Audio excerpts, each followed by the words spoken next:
ओम शांति। 5 मई की बाबा की मुरली अव्यक्त मुरली है। रिवाइज कोर्स की तारीख 15 नवंबर 99। बाप समान बनने का सहज पुरुषार्थ, आज्ञाकारी बनो। आज बाप दादा अपने होली हंस मंडली को देख रहे हैं। हर एक बच्चा होली हंस है। सदा मन में ज्ञान रत्नों का मनन करते रहते हैं। होली हंस का काम ही है व्यर्थ के कंकड़ छोड़ना और ज्ञान रत्नों का मनन करना। एक एक रत्न कितना अमूल्य है। हर एक बच्चा ज्ञान रत्नों की खान बन गए हैं। ज्ञान रत्नों के खजाने से सदा भरपूर रहते हैं। आज बाप दादा बच्चों में एक विशेष बात चेक कर रहे थे। वह क्या थी? ज्ञान व योग की सहज धारणा का सहज साधन है बाप और दादा के आज्ञाकारी बन चलना। बाप के रूप में भी आज्ञाकारी, शिक्षक के रूप में भी और सतगुरु के रूप में भी। तीनों ही रूपों में आज्ञाकारी बनना अर्थात सहज पुरुषार्थी बनना, क्योंकि तीनों ही रूपों से बच्चों को आज्ञा मिली है। अमृत वेले से लेकर रात तक हर समय हर कर्तव्य की आज्ञा मिली हुई है। आज्ञा के प्रमाण चलते रहे तो किसी भी प्रकार की मेहनत व मुश्किल अनुभव नहीं होगी। हर समय के मनसा संकल्प, वाणी और कर्म तीनों ही प्रकार की आज्ञा स्पष्ट मिली हुई है। सोचने की भी आवश्यकता नहीं कि यह करे या न करे, यह राइट है या रॉन्ग है। सोचने की भी मेहनत नहीं है। परमात्मा आज्ञा है ही सदा श्रेष्ठ। तो सभी कुमार जो भी आए हो, बहुत अच्छा संगठन है। तो हर एक ने बाप का बनते ही बाप से वायदे किए हैं। जब बाप के बने हैं तो सबसे पहला कौन सा वायदा किया? बाबा तन मन धन जो भी है, कुमारों के पास धन तो ज़्यादा नहीं होता, फिर भी जो है सब आपका है। यह वायदा किया है। तन भी, मन भी, धन भी और संबंध भी सब आपसे। यह भी पक्का वायदा किया है। जब तन मन धन संबंध सब आपका है तो मेरा क्या रहा? फिर कुछ मेरापन है? होता ही क्या है? तन मन धन जन सब बाप के हवाले कर लिया। प्रवृत्ति वालों ने किया है, मधुबन वालों ने किया है। पक्का है ना? जब मन भी बाप का हुआ, मेरा मन तो नहीं है ना? या मन मेरा है? मेरा समझकर यूज़ करना है। जब मन बाप को दे दिया, बाप का हुआ, मेरा मन तो नहीं है ना? या मन मेरा है? मेरा समझकर यूज़ करना है। जब मन बाप को दे दिया तो यह भी आपके पास अमानत है। फिर युद्ध किस में करते हो? मेरा मन परेशान है, मेरे मन में व्यर्थ संकल्प आते हैं, मेरा मन विचलित होता है। जब मेरा है नहीं, अमानत है, फिर अमानत को मेरा समझकर यूज़ करना, क्या यह अमानत में ख़यानत नहीं है? माया के दरवाजे हैं मैं और मेरा, तो तन भी आपका नहीं। फिर देह अभिमान का मैं कहाँ से आया? मन भी आपका नहीं तो मेरा मेरा कहाँ से आया? तेरा है या मेरा है? बाप का है या सिर्फ कहना है, करना नहीं? कहना बाप का और मानना मेरा। सिर्फ पहला वायदा याद करो कि न बॉडी कॉन्शियस की मैं है न मेरा। तो जो बाप की आज्ञा है, तन को भी अमानत समझो, मन को भी अमानत समझो। फिर मेहनत की ज़रूरत है क्या? कोई भी कमजोरी आती है तो इन दो शब्दों से आती है, मैं और मेरा। तो न आपका तन है न बॉडी कॉन्शियस का मैं। मन में जो भी संकल्प चलते हैं, अगर आज्ञाकारी हो तो बाप की आज्ञा क्या है? पॉजिटिव सोचो, शुभ भावना के संकल्प करो। फालतू संकल्प करो, ये बाप की आज्ञा है क्या? नहीं। तो जब आपका मन नहीं है फिर भी व्यर्थ संकल्प करते हो तो बाप की आज्ञा को प्रैक्टिकल में नहीं लाया ना। सिर्फ एक शब्द याद करो कि मैं परमात्मा आज्ञाकारी बच्चा हूँ। बाप की यह आज्ञा है या नहीं है वह सोचो। जो आज्ञाकारी बच्चा होता है वह सदा बाप को स्वतः ही याद होता है, स्वतः ही प्यारा होता है, स्वतः ही बाप के समीप होता है। तो चेक करो, मैं बाप के समीप बाप का आज्ञाकारी हूँ। जो आज्ञाकारी बच्चा होता है वह बाप को याद होता है, बाप का प्यारा होता है, बाप के समीप होता है। तो चेक करो, मैं बाप के समीप बाप का आज्ञाकारी हूँ। एक शब्द तो अमृत वेले याद कर सकते हो, मैं कौन? आज्ञाकारी हूँ, या कभी आज्ञाकारी और कभी आज्ञा से किनारा करने वाले। बाप दादा सदा कहते हैं कि किसी भी रूप में अगर एक बाबा का संबंध ही याद रहे, दिल से निकले बाबा, तो समीपता का अनुभव करेंगे। मंत्र माफिक नहीं कहो बाबा बाबा, वह राम राम कहते, आप बाबा बाबा कहते, लेकिन दिल से निकले बाबा। हर कर्म करने के पहले चेक करो कि मन के लिए, तन के लिए या धन के लिए बाबा की आज्ञा क्या है।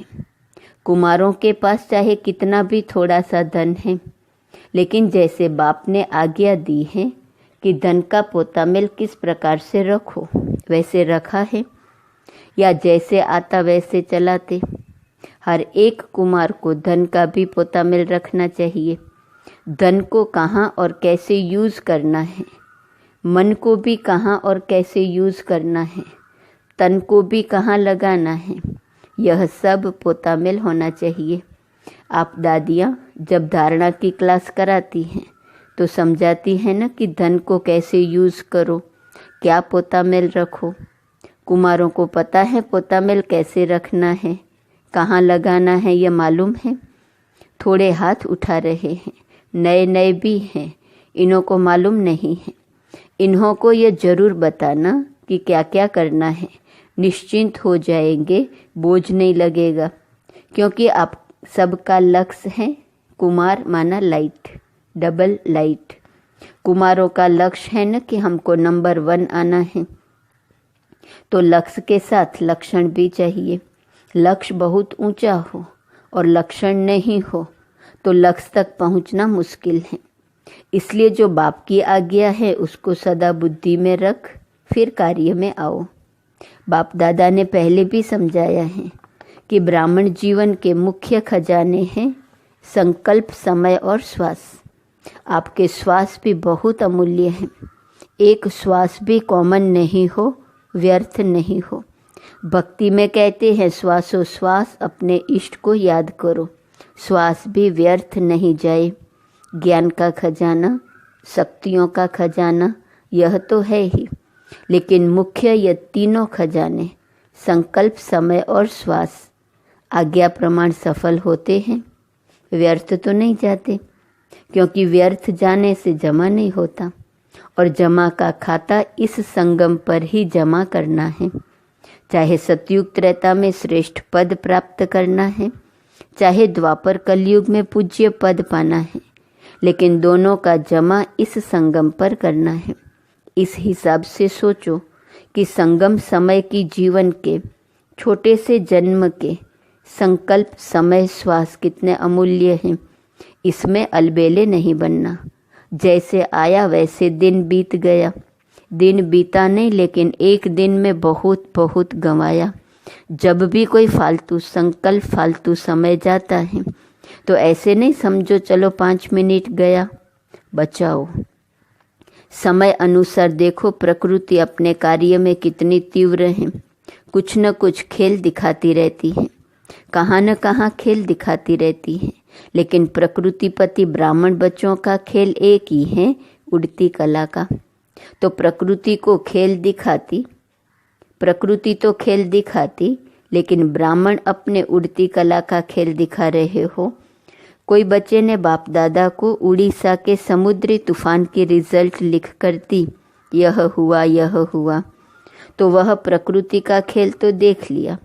लेकिन बाप दादा पूछते हैं कि आप लोगों ने सिर्फ प्रकृति का खेल देखा या अपने उड़ती कला के खेल में बिजी रहे, या सिर्फ समाचार सुनते रहे। समाचार तो सब सुनना भी पड़ता है, परंतु जितना समाचार सुनने में इंटरेस्ट रहता है उतना अपनी उड़ती कला की बाजी में रहने का इंटरेस्ट रहा। कई बच्चे गुप्त योगी भी हैं। ऐसे गुप्त योगी बच्चों को बाप दादा की मदद भी बहुत मिली है, और ऐसे बच्चे स्वयं भी अचल साक्षी रहे और वायुमंडल में भी समय पर सहयोग दिया। जैसे स्थूल सहयोग देने वाले, चाहे गवर्नमेंट चाहे आसपास के लोग, सहयोग देने के लिए तैयार हो जाते हैं, ऐसे ब्राह्मण आत्माओं ने भी अपना सहयोग शक्ति, शांति देने का, सुख देने का जो ईश्वरीय श्रेष्ठ कार्य है वह किया। जैसे वह गवर्नमेंट ने यह किया, फलाने देश ने यह किया, फौरन ही अनाउंसमेंट करने लग जाते हैं। तो बाप दादा पूछते हैं, अब ब्राह्मणों ने भी अपना यह कार्य किया, आपको भी अलर्ट होना चाहिए। स्थूल सहयोग देना यह भी आवश्यक होता है, इसमें बाप दादा मना नहीं करते। लेकिन जो ब्राह्मण आत्माओं का विशेष कार्य है, जो और कोई सहयोग नहीं दे सकता, ऐसा सहयोग अलर्ट होके आपने दिया, देना है ना। या सिर्फ उन्हों को वस्त्र चाहिए, अनाज चाहिए, लेकिन पहले तो मन में शांति चाहिए, सामना करने की शक्ति चाहिए। तो स्थूल के साथ सूक्ष्म सहयोग ब्राह्मण ही दे सकते हैं और कोई नहीं दे सकता है। तो यह कुछ भी नहीं है, यह तो रिहर्सल है। रियल तो आने वाला है, उसकी रिहर्सल आपको भी बाप या समय करा रहा है। तो जो शक्तियाँ, जो खजाने आपके पास हैं, उसको समय पर यूज करना आता है। कुमार क्या करेंगे, शक्तियाँ जमा हैं, शांति जमा है, यूज करना आता है। हाथ तो बहुत अच्छा उठाते हैं, अभी प्रैक्टिकल में दिखाना, साक्षी होकर देखना भी है, सुनना भी है और सहयोग देना भी है। आखिर रियल जब पार्ट बजेगा, उसमें साक्षी और निर्भय होकर देखें भी और पार्ट भी बजावे। कौन सा पार्ट? दाता के बच्चे दाता बन, जो आत्माओं को चाहिए वह देते रहे। तो मास्टर दाता है ना। स्टॉक जमा करो, जितना स्टॉक अपने पास होगा उतना ही दाता बन सकेंगे। अंत तक अपने लिए ही जमा करते रहेंगे तो दाता नहीं बन सकेंगे। अनेक जन्म जो श्रेष्ठ पद पाना है वह प्राप्त नहीं कर सकते हैं। अंत तक अपने लिए ही जमा करेंगे, दाता नहीं बन सकेंगे।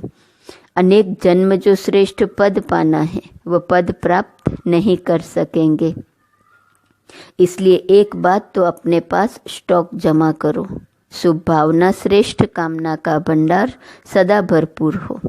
दूसरा, जो विशेष शक्तियाँ हैं वह शक्तियाँ जिस समय जिसको जो चाहिए वह दे सको। अभी समय अनुसार सिर्फ अपने पुरुषार्थ में संकल्प और समय दो, साथ साथ दाता बन विश्व को भी सहयोग दो। अपना पुरुषार्थ तो सुनाया, अमृत वेले ही यह सोचो कि मैं आज्ञाकारी बच्चा हूँ। हर कर्म के लिए आज्ञा मिली हुई है, उठने की, सोने की, खाने की, कर्म योगी बनने की, हर कर्म की आज्ञा मिली हुई है। आज्ञाकारी बनना यही बाप समान बनना है। बस श्रीमत पर चलना, न मनमत न परमत। एडिशन नहीं हो, कभी मनमत पर कभी परमत पर चलेंगे तो मेहनत करनी पड़ेगी, सहज नहीं होगा, क्योंकि मनमत परमत उड़ने नहीं देंगी। मनमत परमत बोझ वाली है और बोझ उड़ने नहीं देगा। श्रीमत डबल लाइट बनाती है।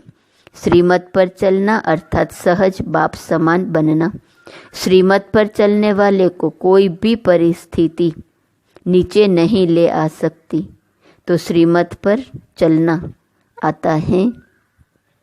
श्रीमत पर चलने से क्या होगा? श्रीमत पर ही चलना है, न मनमत हो न परमत हो। मनमत परमत बोझ वाली है, बोझ उड़ने नहीं देगा। श्रीमत क्या करती है? श्रीमत डबल लाइट बनाती है। श्रीमत पर चलना अर्थात सहज बाप समान बनना। श्रीमत पर चलने वाले को कोई भी परिस्थिति नीचे नहीं ला सकती। तो श्रीमत पर चलना आता है। अच्छा, तो कुमार अभी क्या करेंगे? निमंत्रण मिला, स्पेशल खातरी हुई, देखो कितने लाडले हो गए हो, तो अभी आगे क्या करेंगे?